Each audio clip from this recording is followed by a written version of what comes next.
People here know who he is.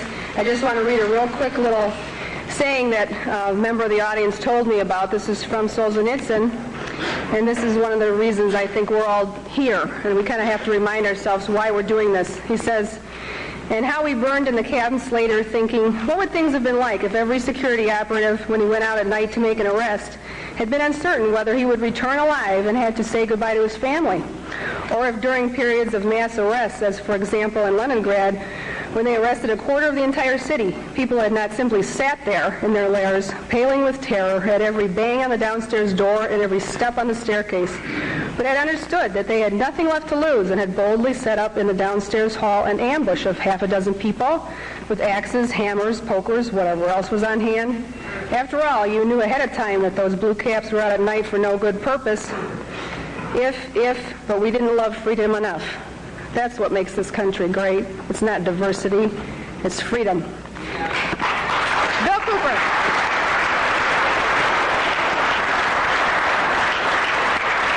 Thank you, Connie.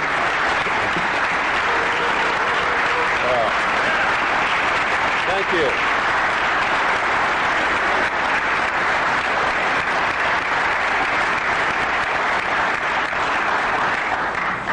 Well, you sure know how to make me feel very humble. Thank you so much. I think one of the biggest misconceptions in this country is what this country is all about, who founded it, for what purpose, and most specifically, what it is that we're all looking for. I'm going to try to clarify some of those, and in doing it, as always happens, someone's going to be angry with my definition of some of these things. I've traveled all over the country. I've talked to probably hundreds of thousands of people individually over a lot of years. I broadcast a radio show that brings me thousands of letters every week. I administer the world's largest and most successful civilian intelligence gathering operation in the world, which makes me privy to an awful lot of information that none of you will ever see, and there's so much of it I can never present it in a form that you would be able to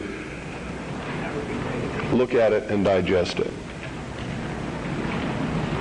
So that puts a pretty big burden on me and the people who work with me in the intelligence service and in the CAGI news service in order to digest this information, analyze it, and be able to present to you what we believe, and this is a subjective judgment, what you can digest and what you need to know at that particular time.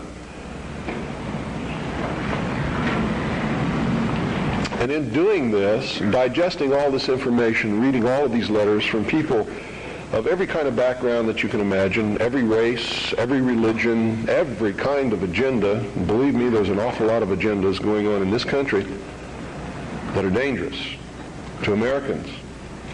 Being promoted by people who claim to be Americans, who claim to be patriots, and who claim to be doing the best for this country, including those who want to destroy it and bring about a one-world totalitarian socialist government. They sincerely believe in their heart they're doing the right thing for humankind. You see, nobody gets up in the morning and sets out to do evil. Nobody consciously does that. I've never met any person in my entire life who said, I'm evil, I'm going to do evil things, I like to do evil things, I want to do evil things. They don't exist, in my knowledge. They may exist somewhere, people like Jeffrey Dahmer. And I believe that even Jeffrey Dahmer probably rationalized what he was doing in his own mind to make it right. Isn't that the way we all do things? Even if we do something wrong and we know we're doing something wrong, don't we attempt to rationalize it in our own mind and to our friends to justify what we're doing? So I believe it's a great fallacy to set out to brand those whom we disagree with as being evil people. The result of their actions we may perceive to be evil. We may perceive it to be bad. But I guarantee you those people don't see it that way. And when we present ourselves to them in that light, we're good and they're evil, Do you think we have a chance of getting them to listen to us? Not on your life. It's not going to happen. So I think we have to change the way we talk. We have to talk to them in a different manner. Now, don't take what I'm going to tell you standing up here today and compare it to what I say on the radio and expect the two to concur. Because when I'm here, I'm just Bill Cooper. I'm talking to you from my heart. When I'm on the radio, I am on a mission. And that mission is to slap people upside the head and wake them up and even make them hate me, if that's what it takes to get them to go examine what I'm telling them to find out that it's right. You see, I don't care how it's done as long as they wake up. And if I have to be the bad guy that they're going to hate for the rest of their life, that's okay with me if I wake them up. But when I'm here talking like this, that's not my mission, because you're awake already or you wouldn't be here. You see? There's a difference between the people here and the people that I'm talking to over those airwaves. Big difference. An awful lot of you are steady listeners of the Hour of the Time and have been probably for many years. And when I'm talking on the radio, I know who you are and I'm not talking to you. And I know that when you're listening and I talk about the sheeple, the stupid sheeple, it doesn't make you angry. You know why? Because you know you're not stupid sheeple, don't you? The person that gets angry has verified that I was right. Because he wouldn't get angry if he didn't know in his heart that he's a stupid sheeple. You ever been walking down the street and somebody comes running out and says, bank robber, stop that bank robber. Do you start running? Why don't you start running? Because you're not the bank robber, right? You get angry? No. Do you pay attention most of the time? If you're from a big city, chances are you don't even look around, right? Now, if you're from a small town where I'm at, I mean, people will come running out in the street to see the bank robber. Because it's a small town and not much excitement goes on there unless the IRS comes to mess with me. So, what I'm going to talk to you about today comes from my heart, from my experience in life, from playing this role as messenger, which I take very seriously, from my efforts to wake up the American people, from my family, from all the letters that I get, from people that I talk to, just like I've talked to many of you here today. I've learned some things. And I think these things need to be passed on to you. And I think you need to start examining yourself, your agenda, your mission. Who are you? What are you about? What do you believe about America? Is it true? Are you helping to divide us more? Or are you helping to bring us together? Do you really understand what this country is all about? Now, I know this is going to make some of you angry. That's okay. I know that it's going to open some doors for some of you. I hope that it'll bring us all a little bit closer together. And I hope that everybody, once you've examined your own particular agenda, will try to make it fit better into what we should really be doing. And I'm going to start off way back in history, folks, because that's really where it began. The human race is young in the whole scope of the life of the earth. We're just a young species, really. Haven't been around for a long time compared to everything else that's in this world. And I'm not talking about biblical years, and I'm not talking about theory of evolution years. I'm talking about from the time when you can see that man emerged on the historical scale of this world and began to affect other species and the world that we live in, and himself, by perfecting the ability to think. First original thought. See, there used to be a time in history when man was just like all the other animals, he didn't think, he didn't know good from evil. He existed and lived by instinct just like the other animals did. If you want to believe the record that we can look back and see written in stone. Okay? If you want to believe that there were creatures that ultimately became this thinking man that you see standing up here in front of you and sitting out there amongst you, didn't have this ability. Now, if you doubt that, read Genesis in the Bible and you'll see that it's confirmed there. Wasn't there a time when Adam and Eve lived in the Garden of Eden? They were not to think. They did not know good from evil. They were just there to take care of the garden. Is that correct? So this concept and the biblical concept agree. Man just enjoyed what God had put there and sort of took care of the garden. Any dentist will tell you that our mouth was not made for eating meat. So ancient man most probably ate vegetables and nuts and things like that, roots. Doesn't mean that I'm telling you to become a vegetarian, because I'm not. You see, I really believe in freedom. I believe you should eat whatever you feel like eating. That's your business. But that's known to people who study these things as the age of innocence. Something happened that brought man out of that state, and if you're talking from a biblical reference, out of the Garden of Eden and into the world. He wasn't innocent anymore. He understood that he was naked, and that his partner was naked. He could think. He could look around. He knew when something was good and when it was bad, just as we all do here. When somebody comes up to me and says, well, how do we know which is the right way to go? I know that person is setting me up to justify his bad deeds, and I won't do it. You always know. We always know which is the right way and which is the bad way. The bad way sometimes feels better, so we may choose that way and justify it by rationalization in order to make ourselves feel better about the bad that we did. In the mystery schools, they refer to this mystical time of coming out of the age of innocence as the Luciferian philosophy. I've tried to illuminate you with this for years on my radio broadcast. In the Bible or in the church, they talk about the fall of man. Same thing.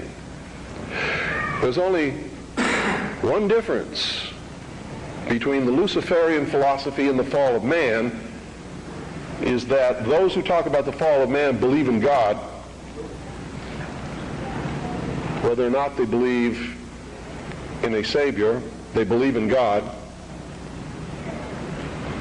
The ones who believe in the Luciferian philosophy do not. Now here's how that works. In the Bible, we're told that Eve was tempted by Satan to eat of the fruit of the tree of knowledge of good and evil. God had commanded Adam and Eve not to eat of the fruit of that tree. If you do, ye will surely die. Isn't that the commandment? Lucifer, through his agent Satan, on the other hand, told Eve, God lied to you. He's holding back the fact that you too can become God. But first you have to eat of the fruit of this tree. And if you do, you will surely not die, but shall become as gods. Isn't that true? So, from the religious aspect, we see that as the fall of man because man disobeyed God. We see that as the subjugation of the woman beneath man, where she had originally been the partner. Now she is subjugated beneath man because she was the agent of man's downfall. Is that correct? Now, I'm not talking right or wrong. I'm not trying to insult anybody in here. I'm just telling you what we're taught. so that we all understand what we're talking about, because that's most important. If you understand something differently than what I'm trying to impart to you up here, and we don't have the same definition, we're not going to understand each other, are we? The mysteries, on the other hand, look at this in a different light. Here's their story. It's a metaphor. They don't believe that there ever was a God, or that there ever is a God, aside from man himself. And man has not reached that state yet, but can, and this is what they teach in the lodges, that if you perfect yourself as the temple of the God within and become Christed, you've all heard this in the New Age movement, you too can become God. In her movie, running on the beach, spinning around, I am God. Go ask her early in the morning when she just wakes up and goes and sits in front of the mirror and looks at her aging face and tries to cover it up with makeup if she's God. She may tell you a different story about that time. Around noon, she might be feeling better and become God again. But this is the reality of the human condition. We'd all love to be gods, wouldn't we? My question to Shirley MacLaine at one time was, please, Shirley, could you make me a universe? She sort of looked at me with this hurt look on her face as she confronted her mortality and realized that she was not God because she could not make me a universe.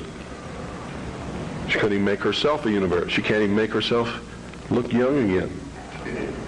She's having a hard time paying some of her debts. God doesn't have that problem, does he? And in her case, she. Here's the way they look at it. Here's their metaphor for the end of innocence. Adam and Eve were held prisoner in the Garden of Eden by an unjust, cruel, and vindictive God.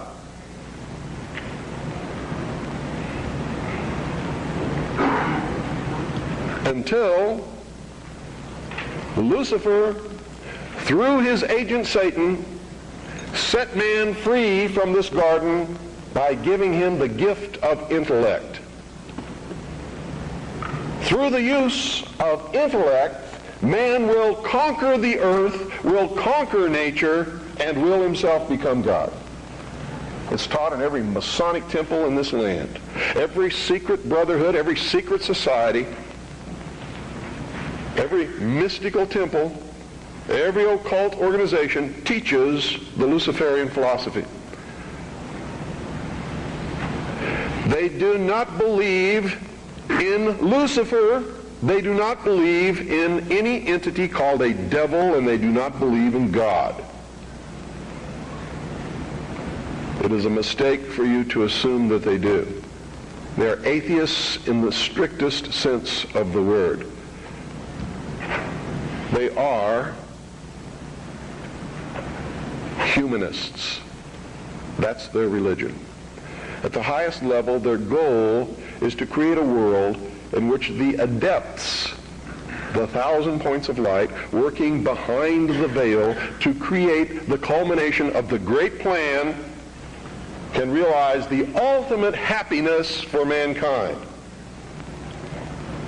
That's why they don't oppose pornography. That's why they don't oppose certain crimes. That's why they say you should not be put in jail for the rest of your life for murder or anything else. There should be no death penalty, because it was a learning experience. And having gone through that learning experience, you're a better person now. This is what they teach. They believe punishment for these crimes is nothing more than vengeful retribution, which is wrong in their eyes.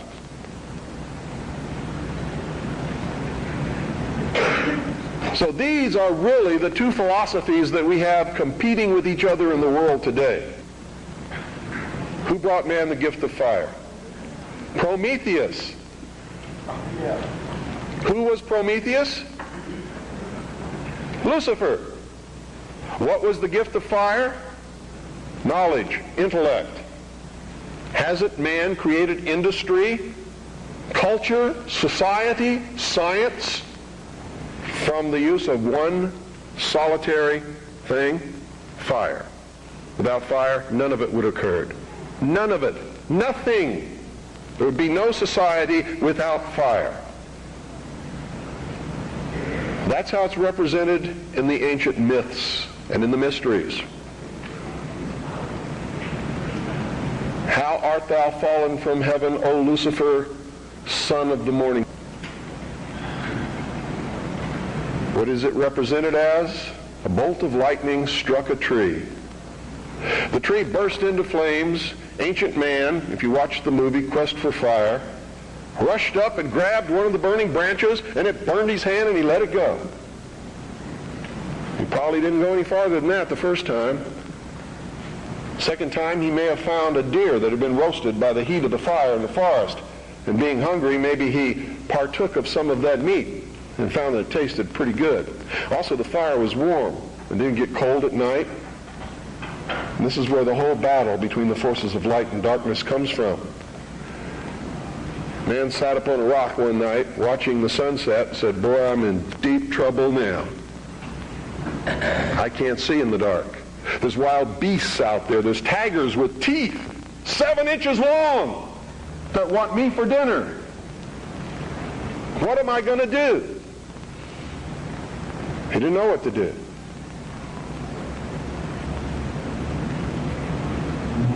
Neither would many of us put in that situation. But we would know one thing: we're in deep trouble. And so for a good part of his history, man sat huddled in the darkness in some place that made him feel secure, waiting to be saved.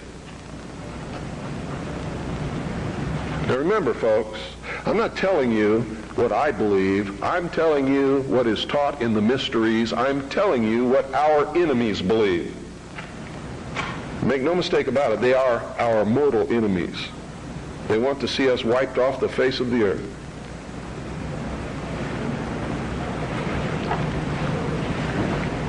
Man huddled in this darkness, fearful, trembling, cold, hungry. And around about he could hear the beasts roaring. And sometimes they were roaring because they were after him. And sometimes he was eaten. A man eventually saw another tree struck by lightning and grabbed that branch with that flame on it. And by a little experimentation, he learned how to keep that fire going. And if he could keep the fire going, he knew something nobody else knew, and he became the first king, the first priest, the first scientist, all rolled into one. And he would burn this fire and keep it going. And other men in the cold of the night, wanting to escape from the terrors that were out there, would gravitate toward this glow, and they would see this man sitting there. And if he was kind, he would let them come to the fire, and they would be warm, and they would be protected, because if the wild beast came, he'd pick up a branch and shove it in its face, and the beast would go away. And so the forces of light overcame the forces of darkness, and in the sunshine of the morning, the newly risen, resurrected child that had died the night before, their Savior, warmed them and saved them from the terrors of the prince of darkness. You have to study these things to understand your enemy. Any general who ventures upon a battlefield without understanding the enemy is doomed to defeat. Just like a militia that forms itself upon a peninsula has already created its own concentration camp, unless it has a navy.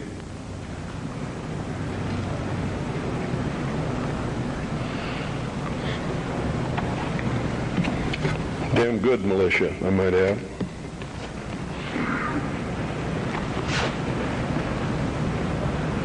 What is the upshot of this? What am I getting at here? These people believe And they have conducted themselves according to their belief and their philosophy since the very dawn of man. These people learned how to control others through the use of a hidden knowledge. This ability to keep that fire going was a technology that nobody else knew. By observing the fire, by keeping it going, by creating ceremonies around this fire, they became a mystery to the others. A mystery always holds sway over those who don't understand it. And the priesthood was born. No king ever existed without the permission of the priesthood. And I don't care what religion you're talking about or what period of history you're talking about, it is the truth. The kings never had the power and don't to this day. Kings exist at the whim of the real power, which is the priesthood standing behind the throne. And when the king ceased to be of benefit to the priesthood, they would simply poison him or get rid of him in some other way. The king is dead, long live the king, and there would be another king appointed. There was even a time in history when the king was a sacrificial king, just like John F. Kennedy was in the Temple of the Sun known as Dealey Plaza. They would pick a young man at the height of his virility, appoint him king for 1 year. During that time, he could do or say or command whatever he wanted. The priesthood was always there to make sure he commanded the right things, have any woman that he wanted, and at the end of the year, he was ceremoniously sacrificed upon a rock, his heart ripped out, his body dismembered into 14 pieces and scattered over the land. And this is where the legend of the Osirian cycle began. It was to ensure the fertility of the crops of the next year. And young men would volunteer for this in their patriotic duty to their kingdom, to their family, so that they could have prosperous years. Much as our young men may volunteer to rush out over the water to a place called Kuwait or Iraq and die in the God-forsaken sands of a place that nobody can even find on a map and never heard of until it happened, all so that he can be called a patriot, someone his family can be proud of. It escapes me how they can ever arrive at these conclusions, but they do, and the priesthood always takes the most advantage of this willingness to sacrifice oneself upon the altar of his country. The problem with it is very seldom really for the country. It's for the advancement of the agenda of the priesthood, whoever the priests happen to be at the time. Am I attacking the church? You better believe it. All churches, all organized religions that have existed since the beginning of the time. Am I attacking the religion of individuals? Never, not on your life. He wasn't trying to create a big church. He knew what happened to those things. And you're all wrong about that man. When you say you shouldn't get angry, you shouldn't curse, you shouldn't do things that upset other people, because that's what Jesus spent his whole life doing. He threw the money changers out of the temple. Don't you think that made some people angry? Don't you think it was rude to walk up to somebody's place of business, smack them in the mouth, grab their table, and throw it out the door? What about the time he cursed the fig tree? You know, pious Christians sometimes make me very angry. They don't even know Christianity. They don't know the man they're following. He was a revolutionary. He was a dangerous man. And by God, so am I. And so should you be. This country was founded by dangerous men. Amen. And the moment the people in this country cease to be dangerous men, it's going to be the day we cease to have a country. Their whole goal with this philosophy is to teach all men and women that the only end of life is to seek the utmost pleasure and happiness that you can get out of it, because when you die, there's nothing else. That's what they teach. That's what they want you to be. They don't want laws against sexual promiscuity. That's why they don't want families. That's why they don't want marriage. That's why they encourage homosexuality. There's a method to their madness. There's really not much method to yours, because you're operating from a place of ignorance. And until you change that, you're going to be bumbling around, bumping into each other, saying and doing the wrong things, not understanding the nature of your enemy. And if you don't understand the nature of your enemy and the weapons they use, you cannot fight that enemy. You can't fight the battle. You shouldn't even be on the battlefield. That's why you're losing the war. And don't tell me you're not, because I'm in a place of great knowledge about who's winning and who's losing this war. And I can assure you, you're losing the war. Doesn't mean it can't be turned around. But it'll never be turned around until you learn what you need to know. You don't even recognize half the weapons that they use against you. And some of them seem so insignificant that you don't even try. They want to create a world where everybody is happy all the time, doing all of the things that, if you're from a good religious upbringing, is wrong to do. If you're not from a religious upbringing, but you have a good brain and you understand the purpose of morals and ethics, it's still the wrong thing to do. If you're a thinking person. And then the priests had an army. Oh boy, weren't they happy with that? Their whole purpose throughout history has been to teach a small number of people how to become adept at controlling everyone else and presenting their societies as desirable to the profane, so that you'll go knock on the door and say, hey, can I be a member and be initiated, with the promise of learning some great secret. What is that secret? The secret is what I have just told you this morning. The secret is how to control everybody else. And you never understand how to control everybody else until you get to the top of this pyramid of initiation. Most people never make it past the third step. All above that are carefully chosen and nurtured and taught.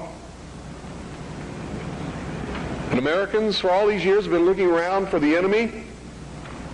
They've never been able to find an enemy. So those who control them were able to control them even better by giving them an enemy.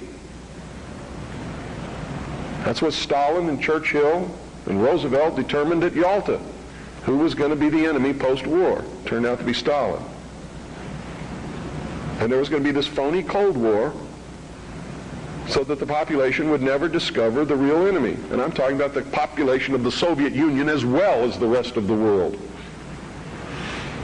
You see, the enemy has always been here. It's your uncle, your aunt, your father, your mother, your brother, your sister, your nephew, your nieces, who belong to the fraternal orders collectively known as the mysteries.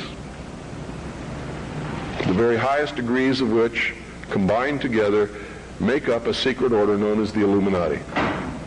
Their goal is to destroy all existing religions save theirs, all existing governments save theirs, and shackle the mob in a system of eternal oppressive debt chained to a computer for the rest of their life, in a propagandized world to make them believe that they are happy in this system.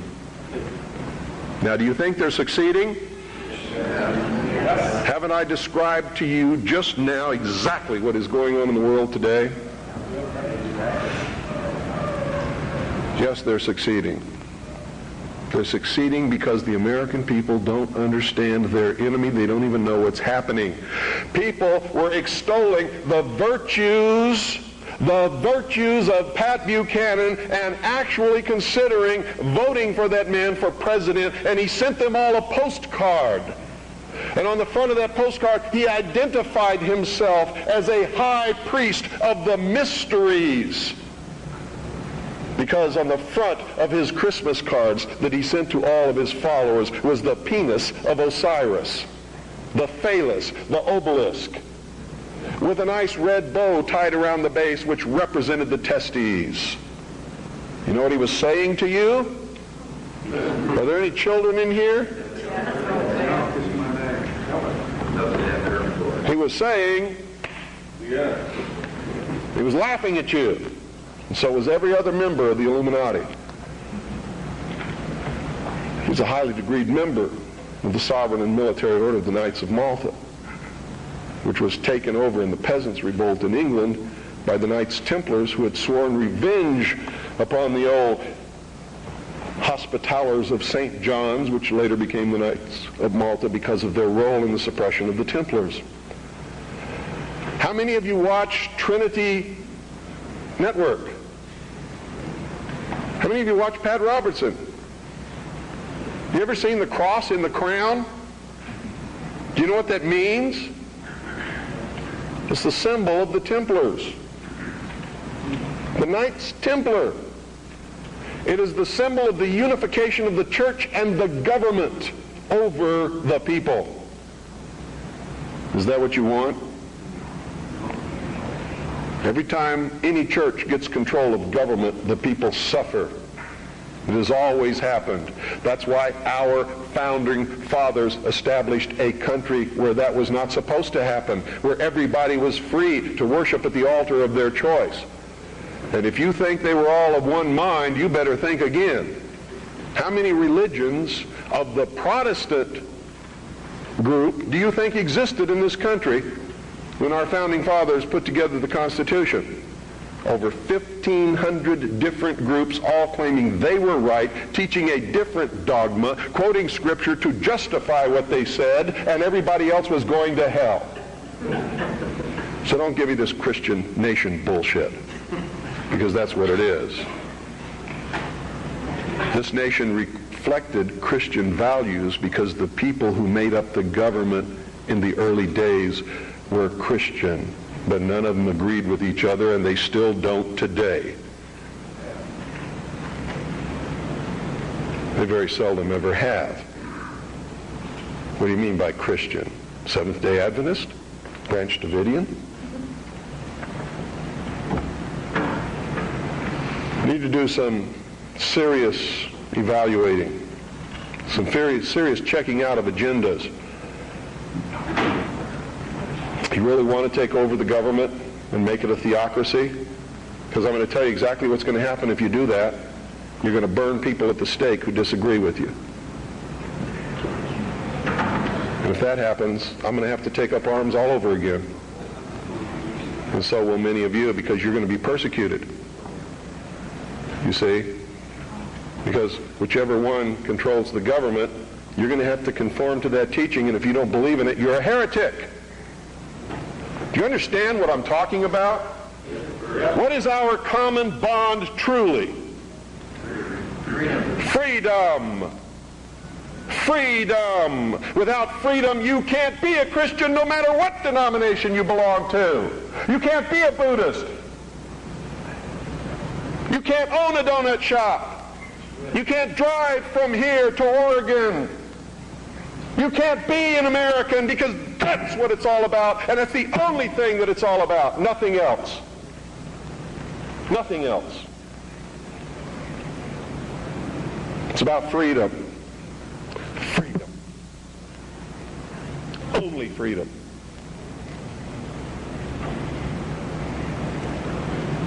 It means you have to let other people be free, even if they disagree with you. I had a tremendous admiration for the courage of those two communists who had the guts to walk up with their little communist sign and their communist flag. Two of them, young people, all alone in that sea of America, militia, uniformed patriots. And I saw people who wanted to kill them.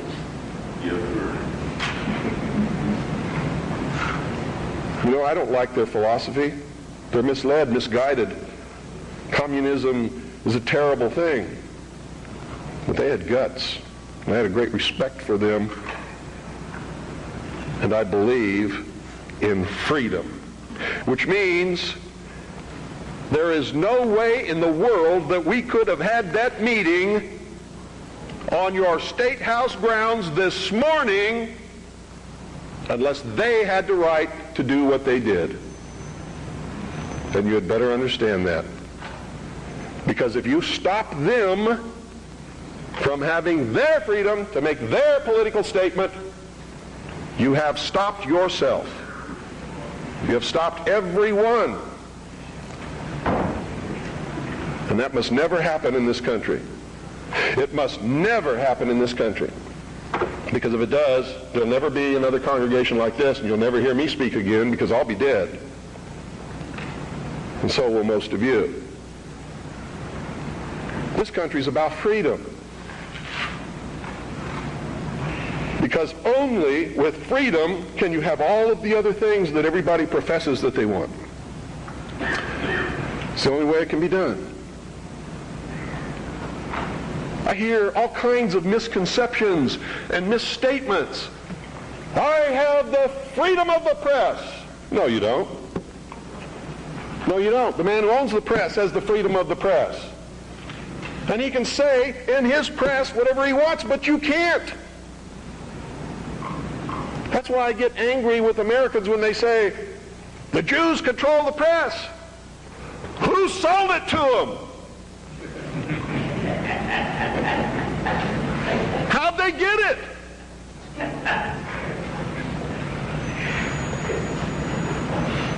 You want the press? Start a press. You want to be on the radio? Do it. But stop whining. Stop bitching. Stop complaining. That guy that owns the press, that's his press. He can do with it what he wants. Just like you do with your car what you want because it's your property. He doesn't owe you anything unless you've got a contract with his signature on it that says he will print what you say. If you can't produce that, he doesn't owe you anything. That's America. You know what's wonderful about America? You can have a press. I have a press. How many of you have seen my newspaper? That newspaper's no joke. It makes congressmen cringe when they see it. It scares the hell out of the enemy. You too can have a radio show. I'm going to teach you how just here in just a couple of minutes. You too can publish books like this. I did it. The Harvest Trust is the trust for my children. I'm not rich. I don't have anything. You know how I financed this book? I sold copies before it was printed to people who believed enough in me to buy them. I don't have any money. I have my family. And that's all the wealth I ever need. I don't make any money from my radio show. Veritas has operated in the red from the beginning. And probably always will. But I got something that you don't have. I have a free press. It's mine. And I get to say what I want. And I get to publish what I want and print what I want because it's mine. And I'm free. And it's my free press. That's why I don't care if somebody calls up my radio show and says they don't like what I say. Screw you. Get your own show.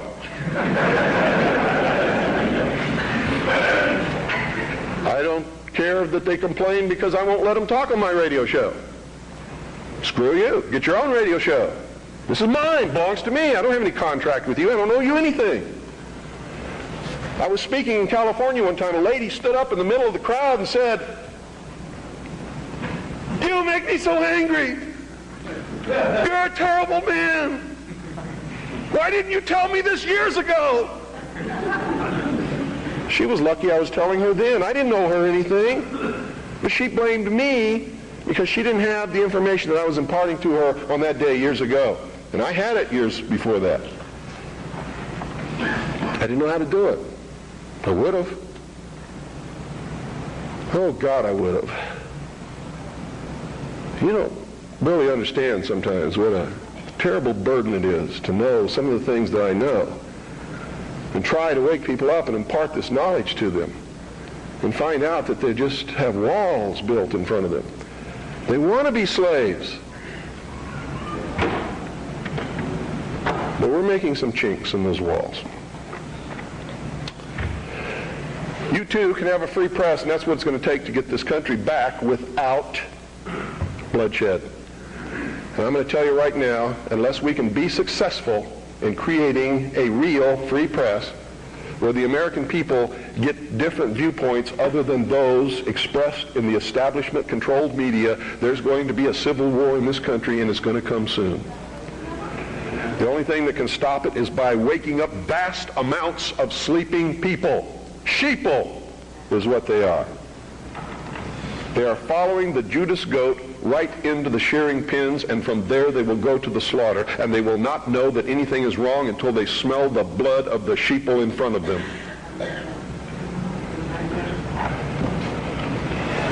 Anybody can publish a newsletter or a newspaper.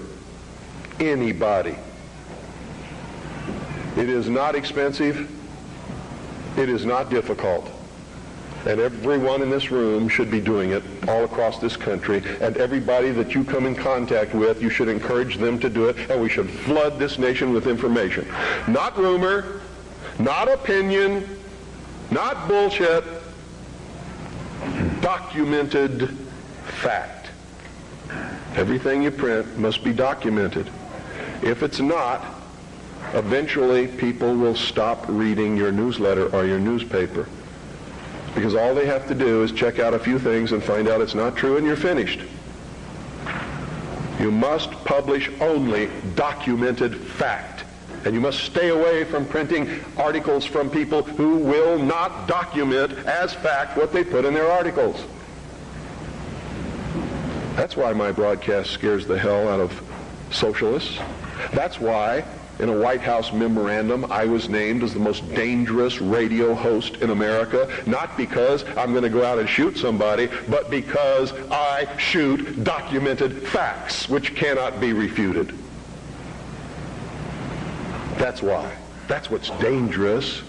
Seek ye the truth, and the truth will make you free, and nothing else will do it. Jesus Christ has never lied to anybody. Why won't you listen to him? Don't spread a rumor. Spread the truth. Document it. Prove it. Make it irrefutable, and you too will become dangerous to those who admire us in lies and enslave us in socialism. Anytime any system makes you dependent upon anybody or anything or any system, you are enslaved. Understand that. Doesn't have to be chains of iron. You don't have to be hanging up on a wall. You just have to be obligated. That's all it takes. You too can have your own radio station and broadcast anything that you want. You can broadcast your own shows. You can be your own host on that show. You can broadcast tapes of other shows. We encourage people to buy satellite receiving stations across this country, purchase a very simple FM, low-power transmitting kit, and set up their own FM radio station in their hometown. And we now have over 670 people across the nation. It's not expensive. If one person cannot afford the cost, what is wrong with 8 or 10 or 15 or 20 of you getting together, pooling your money, buying one satellite receiving station, a small FM low-power transmitter, and setting up your own broadcasting station. I hope you will broadcast the truth and not some agenda. You see, what happens when you broadcast the truth is you piss everybody off.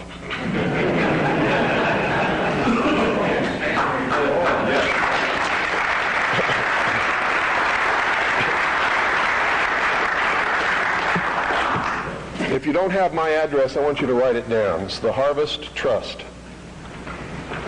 P.O. Box 1970. I'll repeat it a couple of times. Eagar, Arizona. Eagar is spelled E-A-G-A-R. Arizona 85925.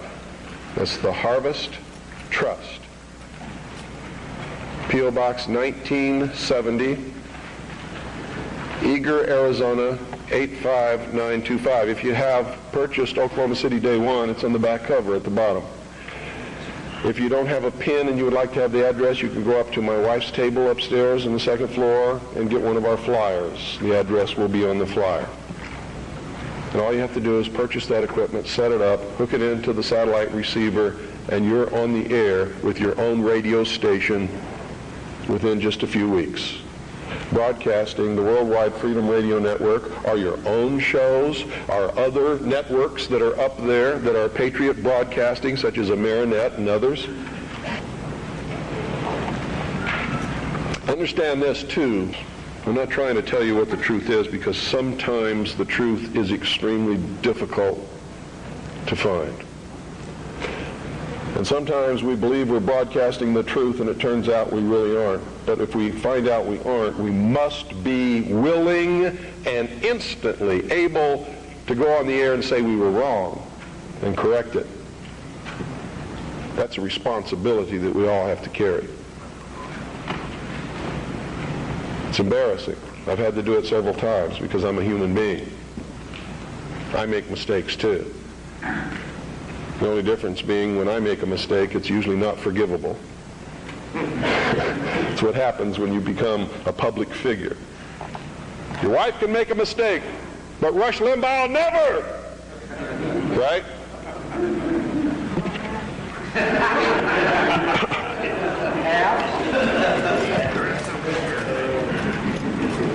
I want you all to get interested in this. All of you should be publishing a newsletter or a newspaper.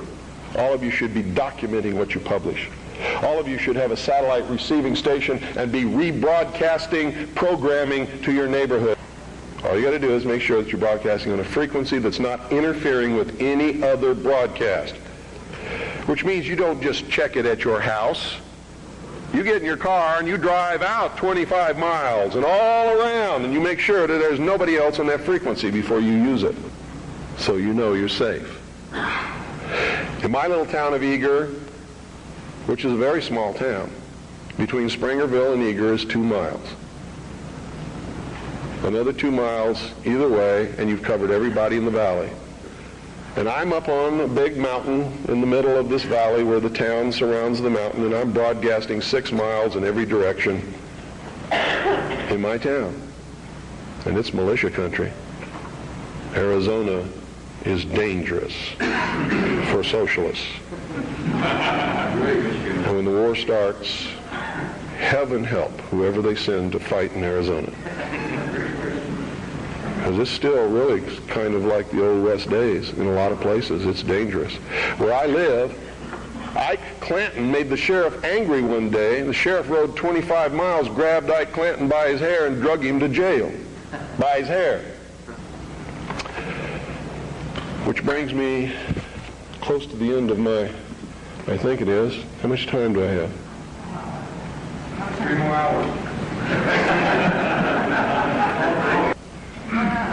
Come back after Jim talks a little bit and talk some more. Yeah, just let me give you a little parting note here. I'll be back up as well with, as will the others, to answer questions later. Mr. Collins has to catch a plane, so I'm going to cut my talk short and Please give him your undivided attention. I'm going to tell you right now, because I deal in reality, I'm going to vote for Charles Collins, but at the same time, I'm a realist. And everybody in this room should be voting for Charles Collins, but at the same time understanding he's not going to be the president of the United States. Okay? And I'm only telling you that so that you're dealing in reality. Okay? But he is the best man on any ballot in this country. Thank you.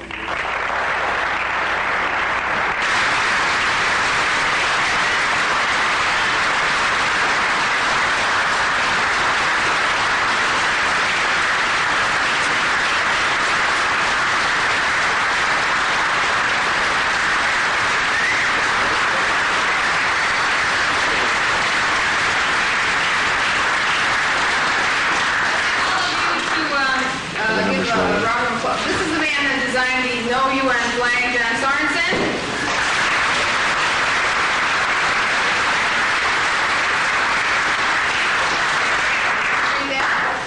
Thank you very, very much, Bill, for coming in. And this is, did you read the other ones too? Or? Go ahead. Okay, in appreciation of William Cooper for the continuing support of American individual sovereignty, say no to the UN.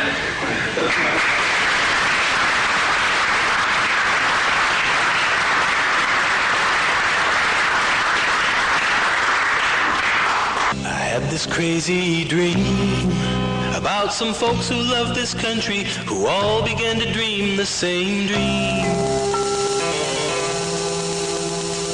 And when the morning came, there arose across this nation people thinking one and the same.